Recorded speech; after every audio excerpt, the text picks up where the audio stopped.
This Time to Taste cooking segment brought to you by the Downtown Victoria Business Association, committed to the core.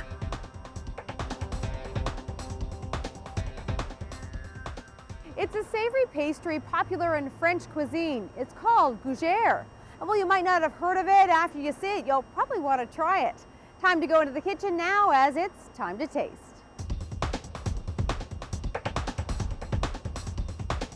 I'm Kathy McAree from Travel with Taste Culinary Tours. Today I'm in a cooking school kitchen, French mint with Denise Marchessault.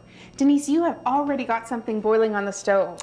Yes, we're making gougeres today, and I already have butter, milk, and water, sugar and salt all melted together. And this is one of the easiest pastries you'll ever make. This is one of the first things you learn at culinary school, and I serve them with every cooking class. If you come over to visit me at my home, you'll get a gougere. So it's one of these easy ones. All you have to do is add water to this melted mixture, and I'm mixing it slowly first so flour doesn't fly everywhere. And you just continue to mix it up until the dough comes away from the sides of the pot. Now that is the hardest part of making gougeres, and all we do now is add our eggs, about 6 eggs, and I like to add them one at a time. And you can do this by hand or using the mixer? You can do it in the mixer as well. It goes very, very quickly in the mixer. And with the mixer, it's, I like to call it a very forgiving dough, because you can leave your mixer on too long and it doesn't do anything terrible. So I'm just going to add one at a time, or 2 at a time, until it's all incorporated. And what you get is a lovely dough that's kind of sticky, and this dough you can put in a piping bag.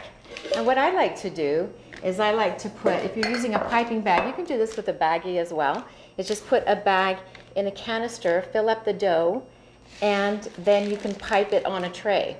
Or if you can take the dough and just spoon it on a tray. But this is a little bit easier to do. Just pipe it like so.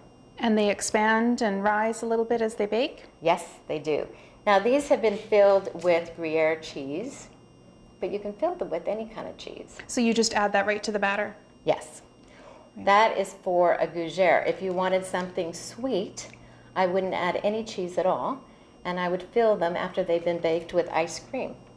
Wow. Or pastry cream. And how long do they take to bake?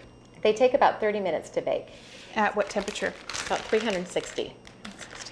And this is the end result? This is the end result. That's what comes out of the oven. Oh, so they look poof delicious. up. And what you can do as well is fill them. I have some shrimp over here, and what you can do is split them open, and you can add shrimp, and you can also line them with a little bit of lettuce as well. So these are great for an appetizer? Great as an appetizer, and the nice thing about these is you can freeze the dough. After I pipe them on a tray like this, I freeze the dough. And this is one of the many things we can learn to make here at French Mint. Yes. Well, that's great, Denise. Thank you so much for sharing your gougere recipe with us. You're welcome.